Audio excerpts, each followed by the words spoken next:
sufrimiento hacia las posibilidades.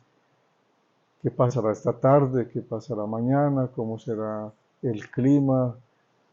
¿Cuándo regreso a mi lugar de origen?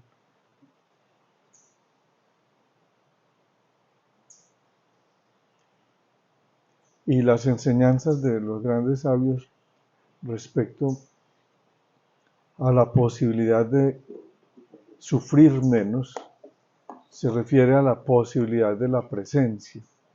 La presencia se refiere a la capacidad de algo que llamamos conciencia, de estar aquí y ahora. ¿Qué hago con esto? Aquí mismo.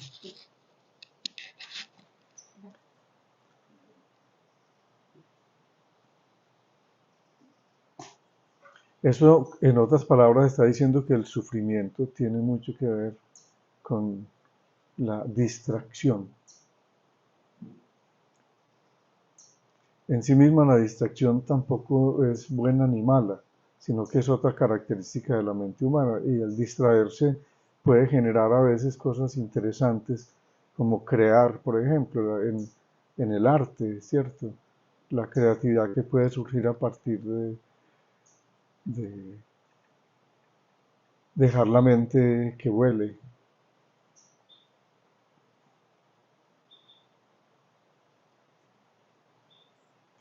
¿Alguno de ustedes ha tenido algún sufrimiento? Levanten la mano quien ha tenido algún sufrimiento, ha sufrido por algo.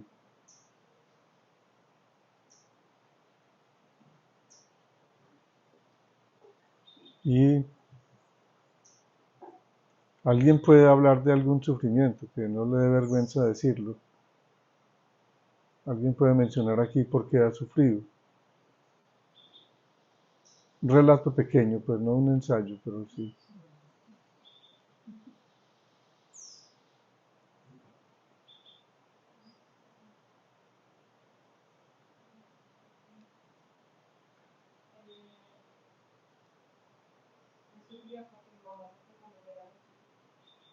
Porque la mamá qué. Gracias, Isa, por compartir. Entonces, ella nos relata que sufrió porque la mamá se fue de la casa estando ella muy pequeña. ¿Y quién sufrió? Isabela. ¿Y quién es Isabela?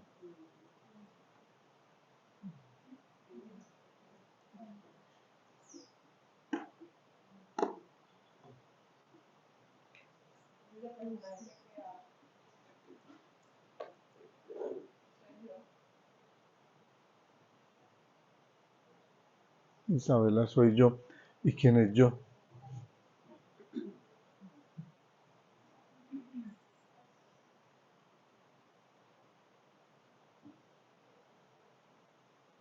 Es muy importante preguntarse, tal vez de las cosas más importantes cuando uno está en un ashram es que dispone de tiempo para preguntarse.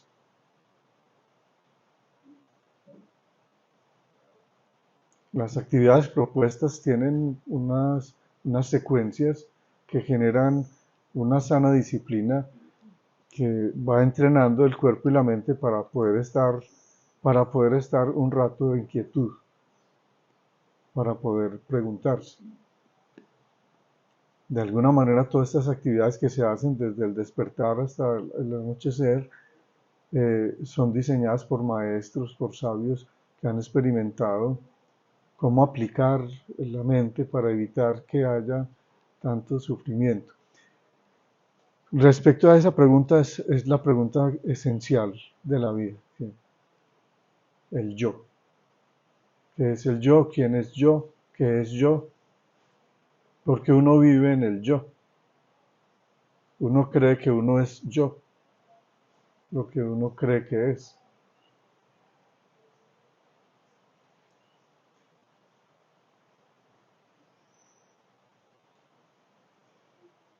Y les ha pasado que de pronto ese yo ha cambiado.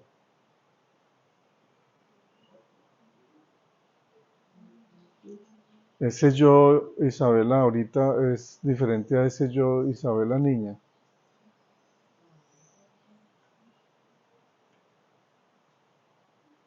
Dejo algunas preguntas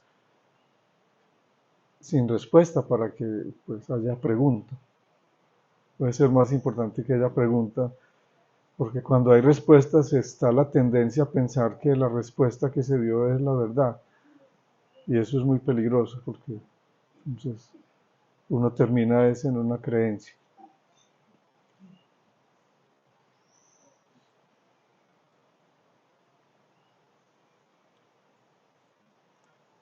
¿Quién se acuerda de lo que pensaron el 26 de diciembre del año pasado? ¿Tú te acuerdas del 26 de diciembre del año pasado? Bien.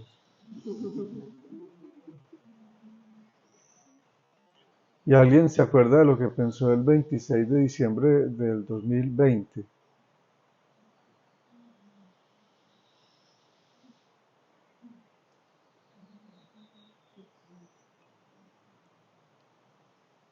Pero seguramente el 26 de diciembre de 2020 estabas pensando alguna cosa, ¿cierto? ¿Y dónde están esos pensamientos?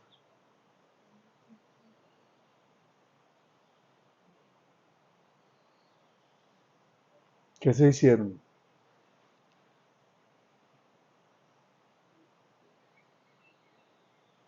Pero ustedes sí estaban el 26 de diciembre de 2020, ¿cierto? Sí estaban ahí, pues. Creo que sí. A no ser que yo esté soñando aquí.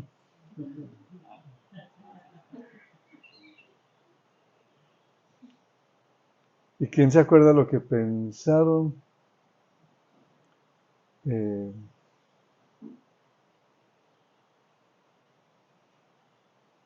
en el 2003? 26 de diciembre del 2003. Tú estabas aquí en el 2003. Tú no habías nacido. ¿Tú naciste en qué año? 2011. ¿Y te acuerdas lo que pensabas en el 2011? Pero seguro pensabas algo, ¿no?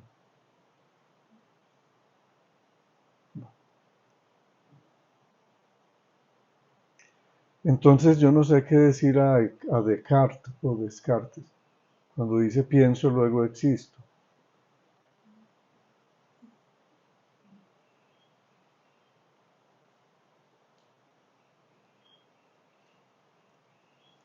Me refiero a que algunos de los temores frente a la experiencia meditativa, que no es la práctica de la meditación, sino la experiencia meditativa, es una sensación como de no existencia, en el sentido de que no es una actividad mental,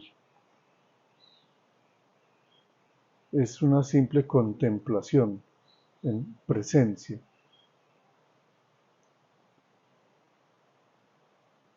Cuando hago todas estas preguntas estoy haciéndolo realmente con la intención de que nos demos cuenta de qué es el yo, dónde estaba ese yo, eso que llama uno yo, dónde estaba en todos esos momentos, porque estaba, o sea, tú estabas viviendo.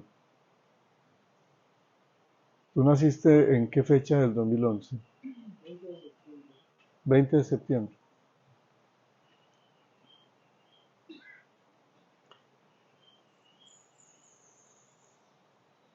Y el 19 de septiembre del 2011. ¿Tú te acuerdas de algo de eso? Un día antes de nacer. Pero tú existías. Existía antes de nacer. Claro.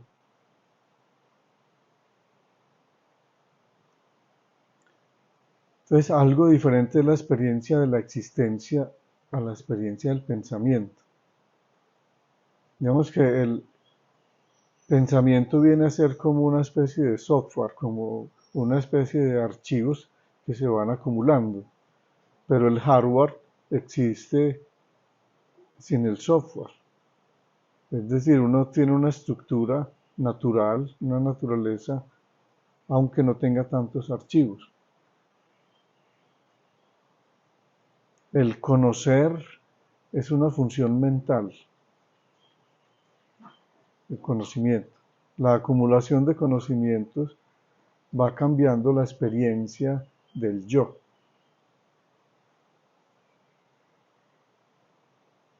Les contaba a algunas compañeras aquí anoche que nos sentamos a hablar ahí cosas pues, de experiencias. Entonces, anteriormente estudiaba arquitectura. Entonces, en ese momento yo creía que era arquitecto, que iba a ser arquitecto. Y de pronto miraba como arquitecto. Es decir, el yo en ese momento estaba identificado con eso. Después me pasé a medicina y estudié medicina y me dedico a la medicina y a veces creo que soy médico, se me olvida que soy yo. O que soy, más bien. Si ponemos aquí 10 personas a observar este paisaje, es posible que si dentro de las personas haya a un ingeniero geólogo, seguramente está respirando las rocas y la tierra y ya está sintiendo hasta los minerales que hay aquí. Y si hay un experto en aves, posiblemente ni siquiera estaría pensando ni sintiendo una roca, sino que estaría describiendo el sonido de las aves y las posibilidades de las aves que hay aquí. Y si viniera un ingeniero constructor, seguramente estaría pensando en la posibilidad de una gran urbanización aquí, ya estaría viendo hasta los diseños. Y un músico podría estar escuchando música aquí, en este momento. Y un pintor estaría viendo los tonos de la luz.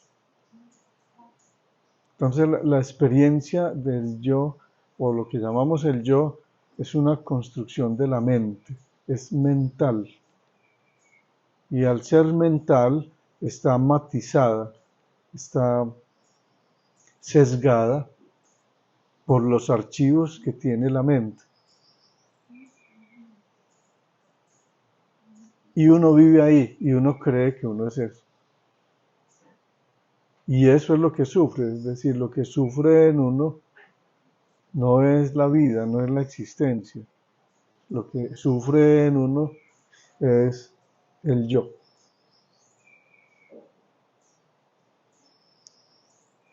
¿Y por qué sufre el yo? Porque el yo tiene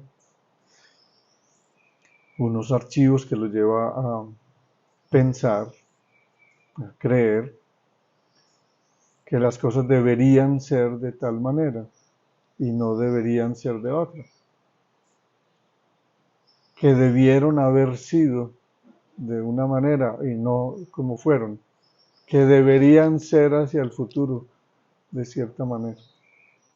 Entonces el sufrimiento está dado porque no coinciden las cosas que llamamos externas, sea la familia, el papá, la mamá, un amigo, una amiga, una novia, un novio, las relaciones que tenemos afuera en un momento dado. Idealizamos, al idealizarlas, estamos perdiéndonos la experiencia de la presencia de lo que está sucediendo y la estamos viviendo en el plano mental. Entonces yo termino no viéndote como eres, sino viéndote como yo te idealizo. Y entonces en el momento que haces algo que no me gusta, y ese me gusta, no me gusta también es mental, terminamos sufriendo. Y sufrimos mucho. Y ahí viene la ranchera, el tango, el bolero, la salsa, que es una maravilla porque todo eso lo volvemos canción y ritmo. Pero a veces una sola melodía, escucharla nos vuelve a romper el corazón, ¿sí? Ay, ay, ay, cómo me duele escuchar ese tanguito.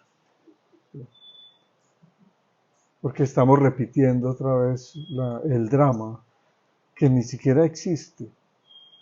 Pero ¿cómo estoy yo aquí tranquilo, en paz, diciendo Om y respirando este aire maravilloso y de pronto vienen el intruso o la intrusa el recuerdo, a través de algo y me roba la paz en un instante? ¡Pah! Se me fue. Es muy extraño porque eso ya no existe. Es decir, lo que pasó hace 5 años ya no existe. Sin embargo, el poder tan grande de la mente de identificarse como si eso fuera el yo, lo revive en una realidad virtual 5D. O sea, es una super realidad virtual porque tiene olor, sabor, color, sensación. O sea, el recuerdo es total. Y entonces produce sudor, lágrima, mocos, todo. Y de pronto aquí está la vida pasando igual de maravillosa que siempre.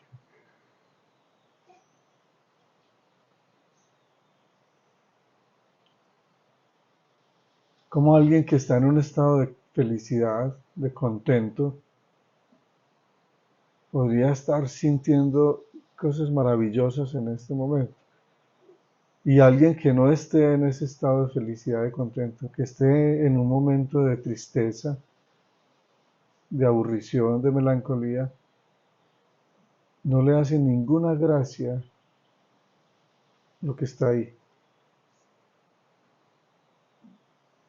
Se dan cuenta cómo la intervención de la mente está de alguna manera impidiendo la experiencia, modificándola por lo menos, no digo impidiéndola, sino sesgándola, modificándola. Entonces, es una realidad que somos y que estamos aquí. Pero el ser, que es una cosa bien difícil de definir, pues desde el punto de vista del intelecto, el ser, que sería la experiencia, la presencia, que estaba antes de que tú nacieras, que tú estabas ahí experimentando. Aunque no pudieras estar viendo lo que estaba viendo la mamá, cuando tú estabas dentro del vientre de la madre, estabas viendo, la visión existe. Así lo que veas sea simplemente algo claro, oscuro o simplemente tonos de luz. Porque la luz filtrada a través de la piel y de los músculos y de la sangre puede producir una diferencia entre el día y la noche, la cantidad de luz que está llegando a través del cuerpo. Lo mismo que los sonidos que estás escuchando antes de nacer. Estás escuchando y todo eso está sesgado por el latido de la madre porque vives dentro de la madre. Por el latido de la madre, por los sonidos intestinales de la madre. Entonces, cuando comió, no comió, tomó un líquido. Por lo que la madre habla, cómo se sentirá ese sonido dentro, modificado por las estructuras anatómicas internas. Pero además, lo que siente la madre, dado que hay una comunión entre la circulación sanguínea materna y la del bebé, lo estás sintiendo tú. Es decir, la rabia que tiene la mamá, la tristeza, el miedo, el susto, el estrés, la alegría, todo eso lo estás experimentando.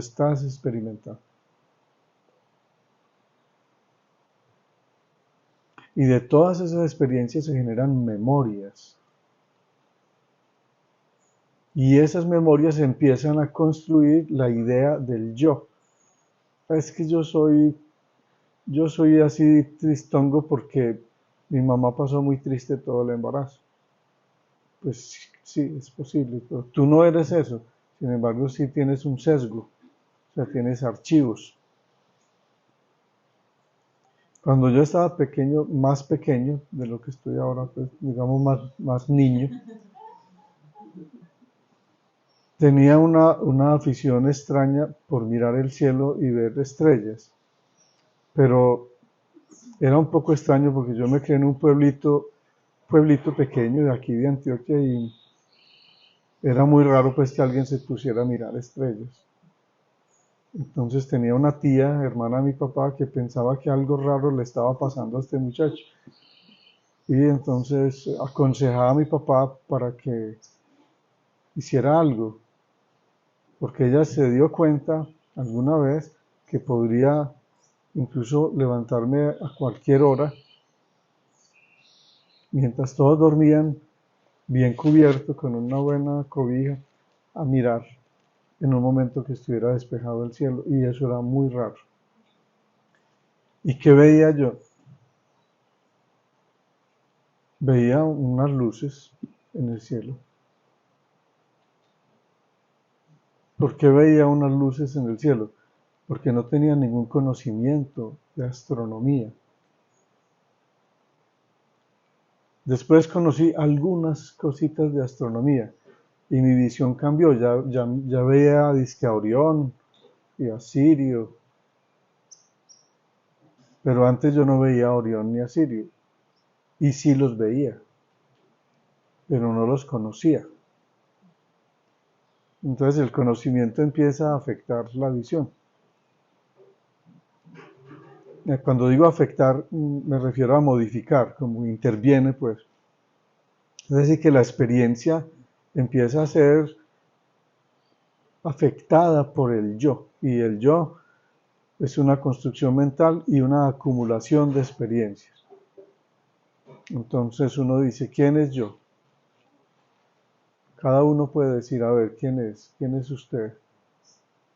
¿O quién eres tú? ¿Qué dice uno cuando le preguntan? ¿O vos quién sos? Como decimos aquí en Antioquia. ¿Vos quién sos?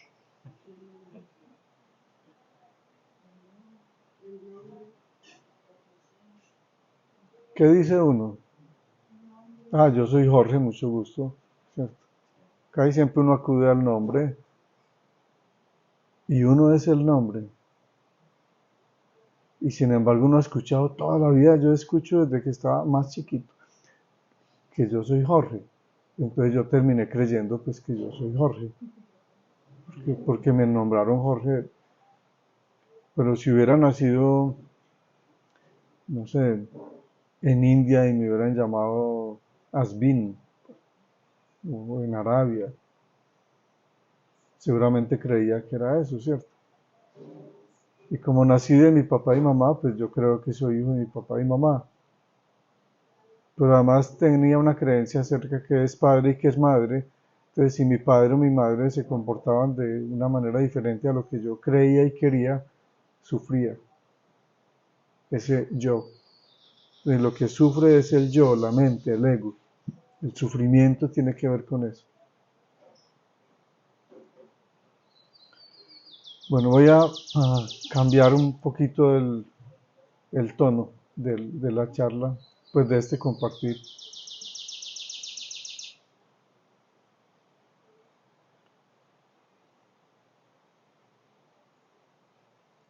Y voy a entrar otra vez como a esa experiencia mental.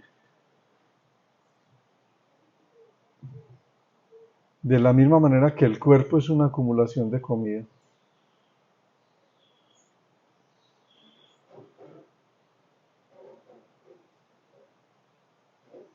Pues te suena raro porque no le va a decir a la persona más, uy, qué acumulación de comida tan linda que tienes, ¿cierto? Pero así es, ¿cierto? Todo esto es una acumulación de comida, es todo lo que hemos comido que se vuelve cuerpo, es simplemente eso. Así también es la mente, es una acumulación de archivos, que son experiencias, memorias.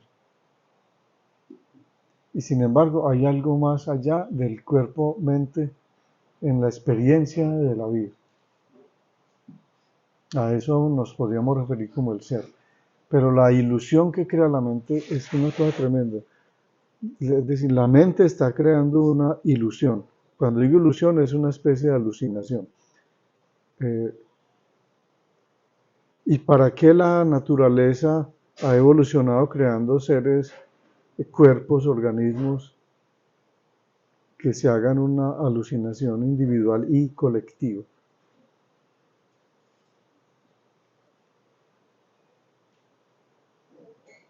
Eso es muy raro, ¿cierto?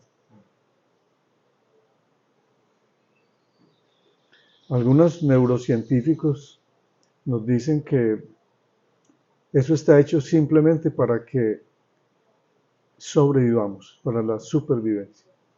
Simplemente, es decir, que todas las estructuras de la naturaleza están hechas para sobrevivir. De manera que empecemos. Primero, posibilidad de ser sensibles, de tener una experiencia a través de estructuras que llamamos órganos de los sentidos.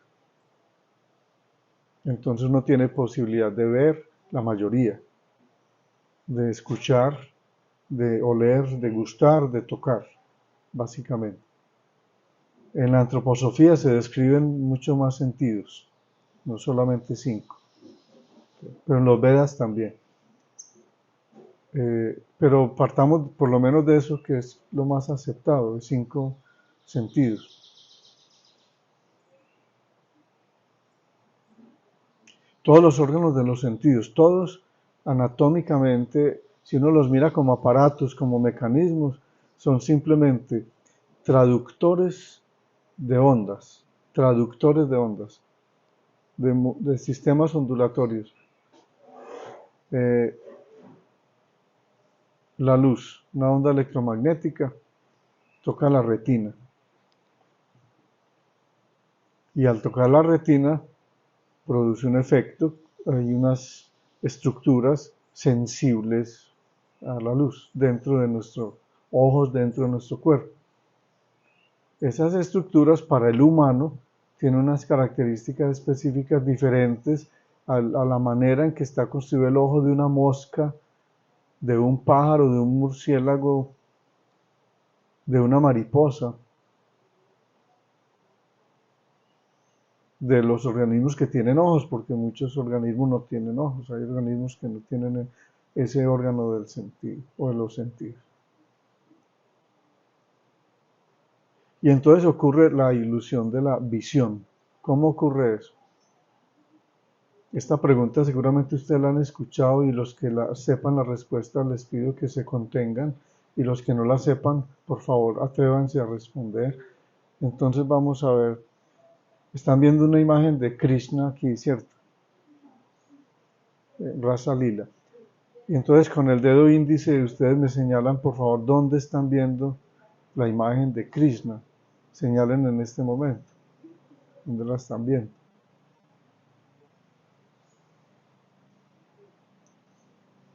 Bueno, un gran porcentaje de las personas dice que está viendo donde yo estoy señalando también con mi dedo. Pero ninguno de nosotros puede estar viendo esa imagen ahí, es imposible. Nosotros todos estamos viendo esa imagen acá, en la zona occipital de nuestros cerebros. No la estamos viendo allá. Allá es una ilusión, eso es una creación de la mente que está calculando el lugar y la distancia de la visión. Y es que no es que sea no real, sino que está haciendo un cálculo. ¿Para qué? Para que puedas caminar, para que no te choques, no te tropieces, para que puedas llegar a alguna parte. Entonces eso tiene una función, la visión es que puedas tener una idea de tu ubicación espacial, una idea. Porque nadie nos puede decir que eso es como lo estamos viendo. De hecho, seguramente no es como lo estamos viendo. A nosotros como humanos nos sirve verlo así. Si una mariposa estuviera volando ahí, estaría viendo otra cosa. O una serpiente parada aquí estaría viendo de otra manera. Entonces es sumamente relativo. Hay una construcción cerebral que está modificada desde la misma biología, desde la misma evolución para algo. ¿Para qué los humanos vemos? Porque vemos en colores. Entonces tenemos unas células llamadas conos que tienen sensibilidad a unas ondas electromagnéticas diferentes que nosotros llamamos colectivamente rojo, verde y azul. Red, Green, Blue, es la tecnología del color. RGB, y eso mismo existe en las pantallas. Ni siquiera existe el rojo como nosotros lo concebimos. El color no existe como tal, existen unas diferencias de ondas electromagnéticas que están ahí, luz, que tiene una función vital en todos los seres. Es decir, que a nosotros nos toca una onda que llamamos rojo y eso produce algo. O nos toca una onda que llamamos verde y produce algo distinto.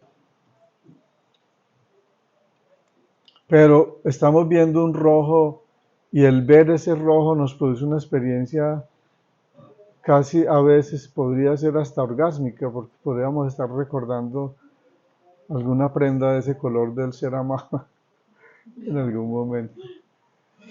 Y nos podría conectar simplemente eso para ver. Entonces estamos viendo, pero lo que estamos viendo no es como lo estamos viendo, y no solo no es como lo estamos viendo, sino que además le estamos añadiendo la experiencia subjetiva mental, el archivo.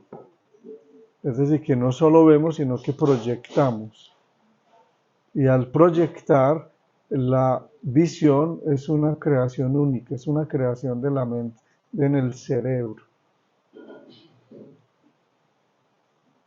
Entonces ustedes no me están viendo como yo soy, sino que me están viendo como me están viendo.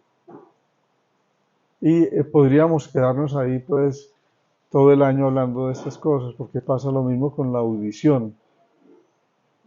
Uno cree que uno escucha, y la audición también es tan selectiva como la visión.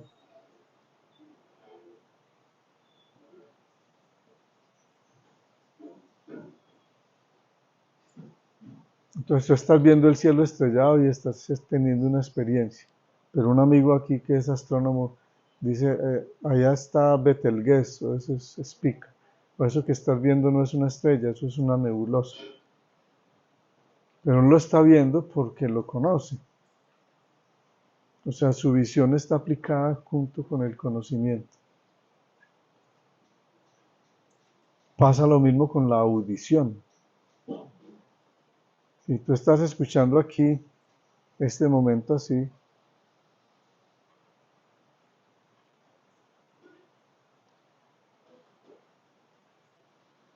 y podría ser que Isabela nos dice, eso es un sol sostenido. Pero otro que no sea músico no puede escuchar un sol sostenido. Pero quien ya conoce de la música, entonces los sonidos, por semejanza, ¿cierto? Por resonancia, empieza a escuchar otras cosas. Escucha otras cosas. Entonces ni siquiera lo que escuchamos es como uno cree que es. También es una alucinación auditiva.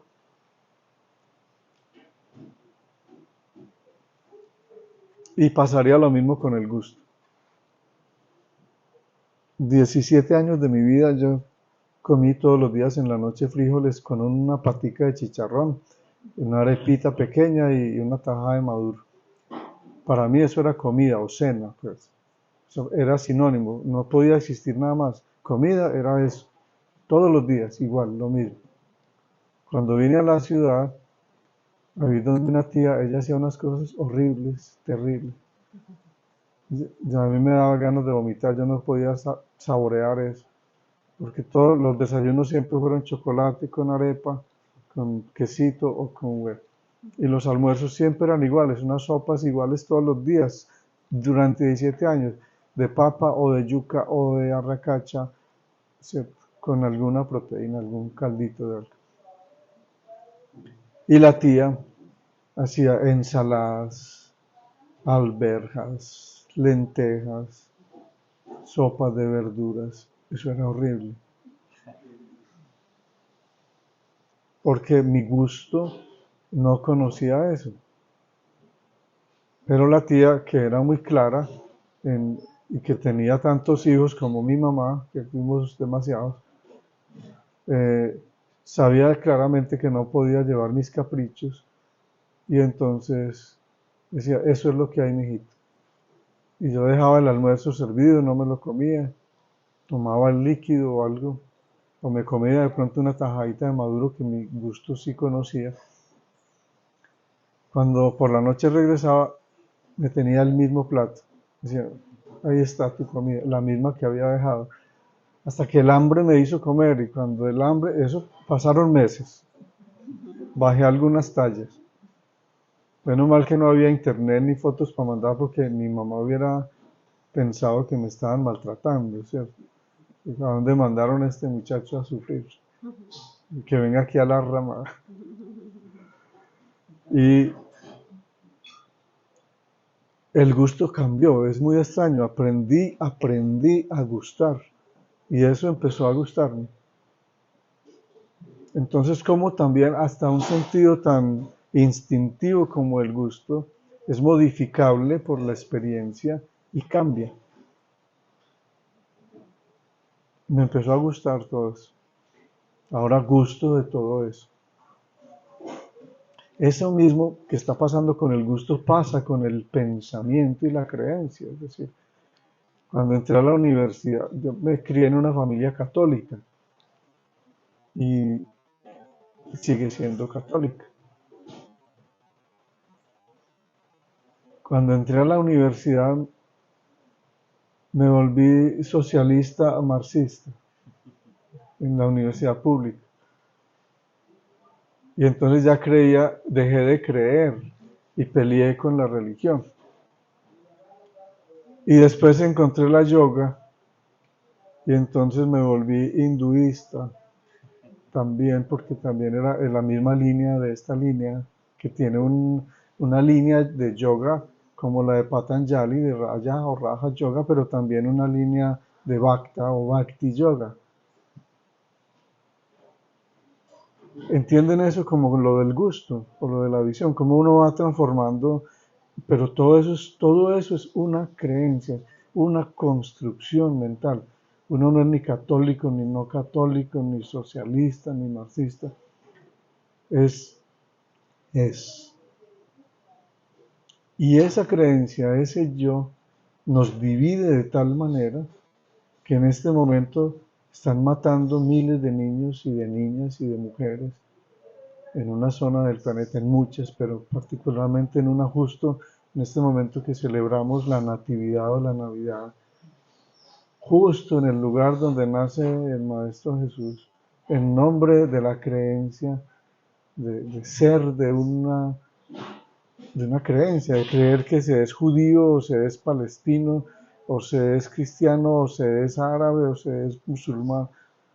Lo estamos matando, pero destruyendo de una manera tremenda, es decir, borrando de la misma manera que históricamente se ha hecho en otras épocas, hace 1000 años y 2000, es decir, en la barbaridad, terminando con una cultura, borrando sus universidades, sus escuelas, sus hospitales, sus casas, sus calles, que es la posibilidad de que existan, pues. Y todo eso es por ignorancia.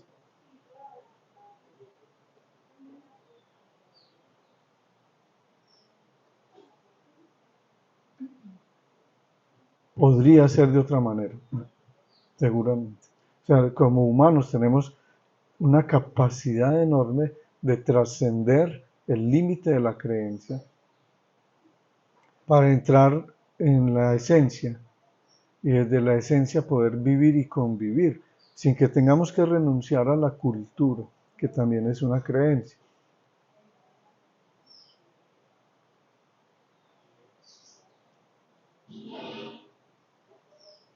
Vuelvo, entonces.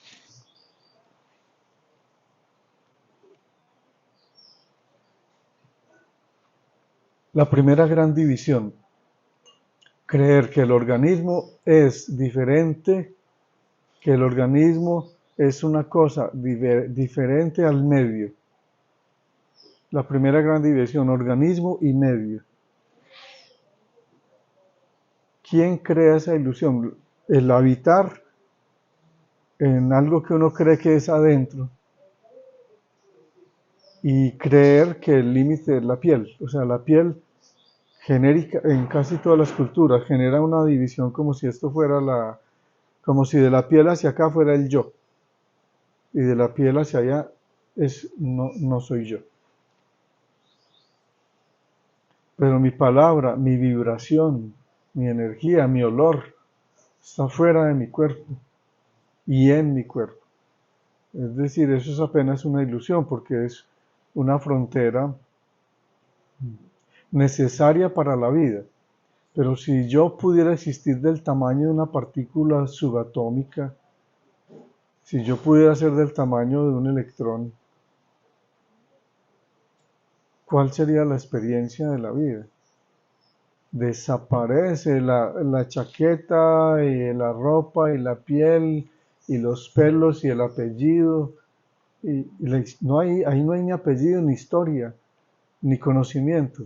Hay un enorme vacío vibrando, con partículas que están por allá lejanas, en un enorme vacío. Y eso está aquí. Y eso está también en el aire que me circunda, que también está hecho de átomos que tienen partículas subatómicas. Y está también en los seres que yo veo allá, que digo allá, afuera. Entonces empieza esa ilusión entre el afuera y el adentro, que en la experiencia meditativa se diluye, porque en la experiencia meditativa solo es posible contemplar. La segunda gran división, la división mente-cuerpo. Pues uno cree que la mente es diferente al cuerpo.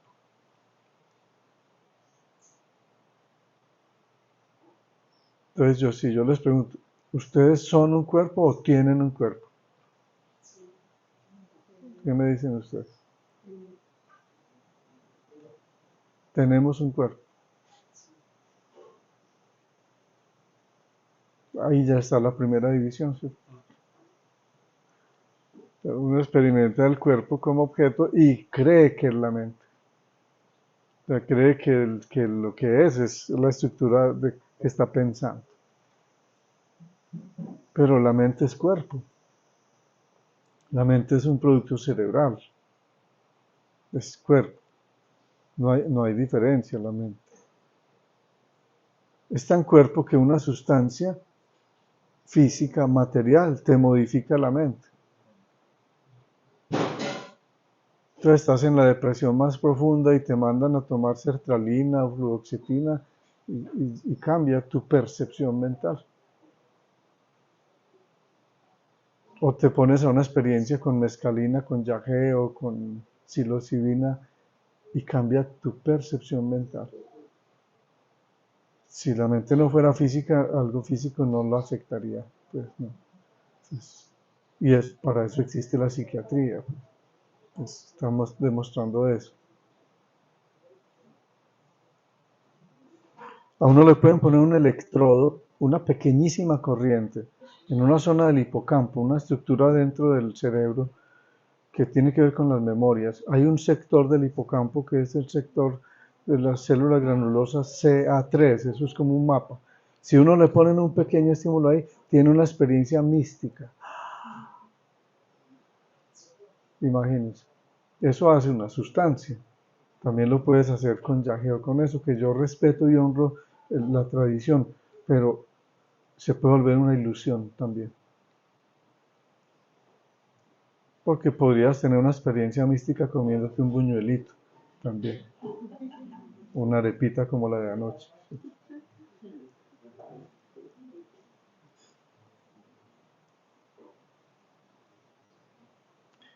La mente es cuerpo, pero bien, entonces ya tenemos dos divisiones, ¿cierto? Afuera, adentro y ahora mente-cuerpo. Metámonos en la mente. También tenemos división en la mente. Ahí viene el asunto.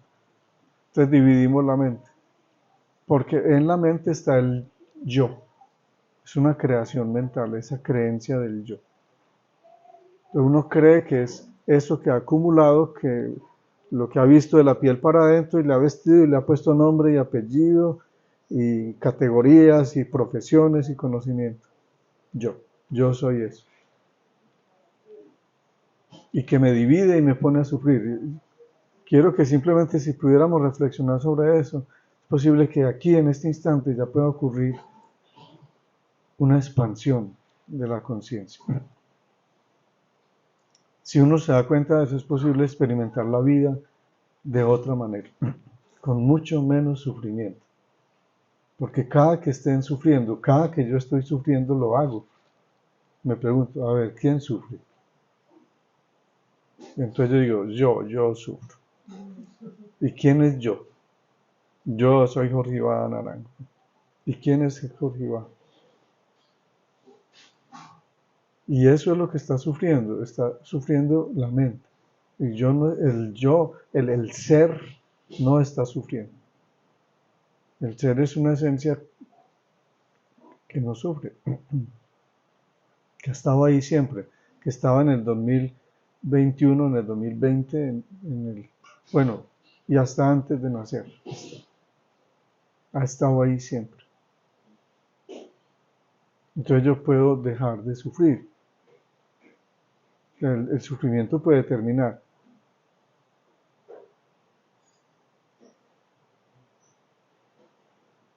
Todo lo que es impermanente, que llamaba el Buda impermanente, eso es lo que uno no es. Y eso es también el pensamiento, por eso preguntaba, es impermanente, es cambiante. La división de la mente, básicamente, pues hay muchas, pero básicamente, uno divide lo que acepta de uno mismo de lo que no acepta. Es decir, el mismo ego, estoy apenas poniendo una característica de la mente. La mente tiene muchas funciones y muchas características. 4 de ellas esenciales. Poder experimentar, es decir, que tenga la posibilidad de tener sensores para sentir, para que eso se vuelva una experiencia. Entonces, percepción. Guardar la experiencia, memoria. Hacer cosas con esa experiencia guardada, inteligencia. Poder tener claridad frente a cómo usar esa inteligencia, discernimiento. Y experimentar eso subjetivamente, yo. Entonces eso es chitta, manas, ahamkara, que sería el yo o la identidad. Eso está descrito en la neurociencia, pero ya lo describían los Vedas con la misma exactitud, las funciones de la mente. Y de todo eso, la experiencia subjetiva es la más poderosa, porque la mente crea eso para la supervivencia. Usted tiene que tener un ego, una identidad, para que después se deshaga del ego, pero necesita construir un ego. Y ese ego es el que domina todo esto. Porque usted con el ego, con su identidad, con su creencia, lo que usted cree que es, utiliza los archivos, la inteligencia, la memoria y el discernimiento. Así que hay que trabajar sobre el yo. Hay que trabajar sobre la identidad.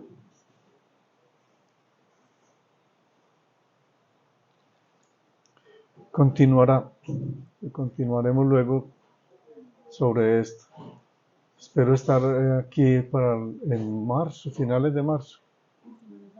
Semana Santa, pues. Todas las semanas son santas, pero llamamos Semana Santa a una semana.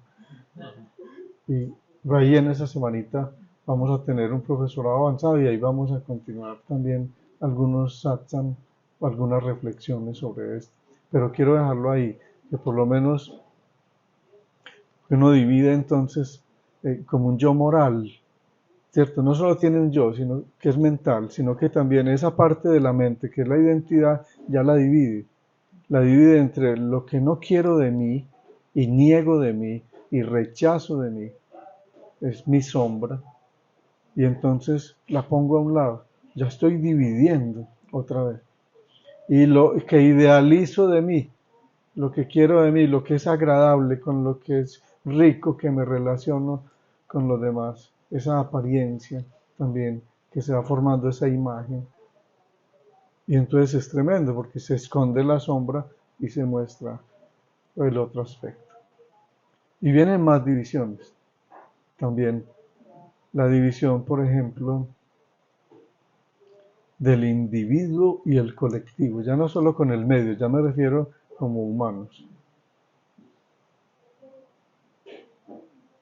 Es otra ilusión. Realmente la conciencia y la humanidad es un todo, es una colectividad. Funcionamos como un colectivo. Hay hasta un inconsciente colectivo, o un subconsciente colectivo. Colectivo. Hay experiencias que son colectivas. Y ahí viene lo transpersonal y ahí vienen las ayudas también transpersonales, como cómo ayudar a sanar, que simplemente es aceptar, que aceptar no es justificar la violencia, ni el abuso, ni el maltrato, ni el abandono, pero la aceptación como acto terapéutico es profundo, como listo, nací en este colectivo. Esta es la familia de origen. Gracias abuela, gracias abuelo con todas tus metidas de pata que tenía unas patas grandes. ¿Cierto? Gracias, porque aprendo. No estoy condenado a repetir esa experiencia cuando lo honro, cuando me doy cuenta. No soy desleal a mi colectivo porque somos mamíferos. Entonces tenemos una lealtad de manada muy fuerte, donde el cerebro mamífero domina muchísimas experiencias nuestras. Pero además de mamíferos somos humanos. Pero además de mamíferos y humanos somos. Somos en esta totalidad. Y entonces viene esta propuesta de la yoga que viene a ser hasta ahora como una parte muy elevada de todo este proceso, porque ya no solo nos invita a ver estas divisiones y a tratar de unir. Partamos de ver la división para poder llegar a la unidad, que eso es yoga, ¿cierto? No es solo hatha yoga o hacer asanas o hacer las mejores posturas. Cada uno que haga lo que pueda con eso a su mejor manera, porque eso nos entrena y nos mejora saludablemente el cuerpo. Pero yoga, el sentido profundo de yoga es unidad, retorno a la unidad. Y viene entonces la otra gran división, sentirnos como que fuéramos unos seres aislados del universo. Somos universo. El agua que corre en nuestro cuerpo y en nuestro planeta vino posiblemente por cometas, ni siquiera estaba aquí. El hierro de nuestra sangre fue por una explosión de una supernova que llenó de átomos de hierro el planeta. Aquí no había hierro antes de eso. Y somos universo.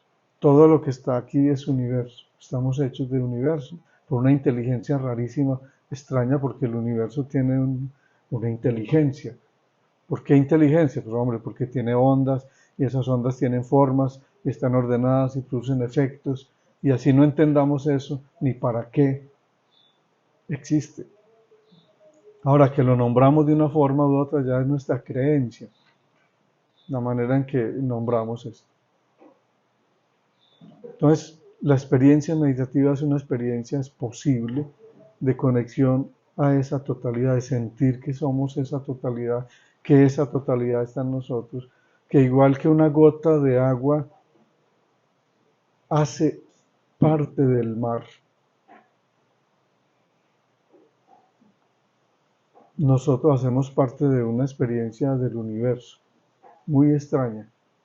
Somos como una chispa de una llama mayor, como una gota de un océano mayor, indivisible, y la división es puramente. O sea, todos los procesos de división son de la mente. Entonces, por eso, en la experiencia meditativa se invita a la quietud y al silencio y a la contemplación, pero no únicamente, porque entonces, ¿qué pasa el resto del día? Por eso les pregunto, ¿ustedes piensan cuando están cocinando, cuando están caminando? Si el resto del día, si la meditación fuera solo este momento en la mañana, no tiene sentido. O sea, la experiencia meditativa puede seguir ocurriendo, que uno está aquí, estamos hablando, nos ponemos una ropa, tenemos un apellido, tenemos una actividad, una profesión, pero podemos experimentar momento a momento que somos planeta, tierra, agua, aire, luz, fuego, que somos sistema solar, que ese es nuestro padre sistémico. Somos Sin Sol no estaría este sistema aquí. Pero no solo está el Sol, somos también galaxias. Y somos galaxias, sistemas galácticos. Entonces es posible que dejes de sufrir porque perdió tu equipo, porque eres del Nacional o del Medellín o del Boca Juniors. Aquí hay muchos por ahí. ¿Cierto? ¿Cómo así? Que sufro por eso. Está bien emocionarse, ¿cierto? Pero darse cuenta, entonces no nos vamos a matar por eso. Que es que yo soy de Israel, o yo soy de Argentina, o yo soy de Perú. Que es que yo soy colombiano, que yo soy país. Todos esos yoes que nos dividen, si puedes experimentar desde la experiencia meditativa, ascender y mirar el planeta, no verías fronteras. Y si te pudieras meter en lo micro, no verías fronteras, y en lo macro tampoco. Entonces podemos honrar, para no armar líos, vamos a necesitar un pasaporte para poder ir a otra parte, pero realmente uno no es eso. Bueno, dejo ahí. Muchísimas gracias por la escucha. Espero que pueda aportar al proceso que cada uno está llevando esta reflexión.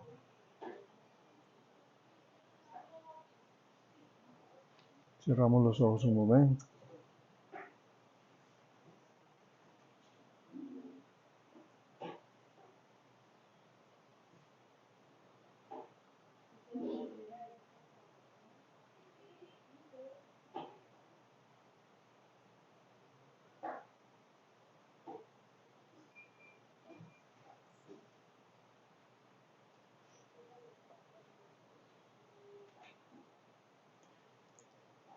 Vamos a hablar a ti.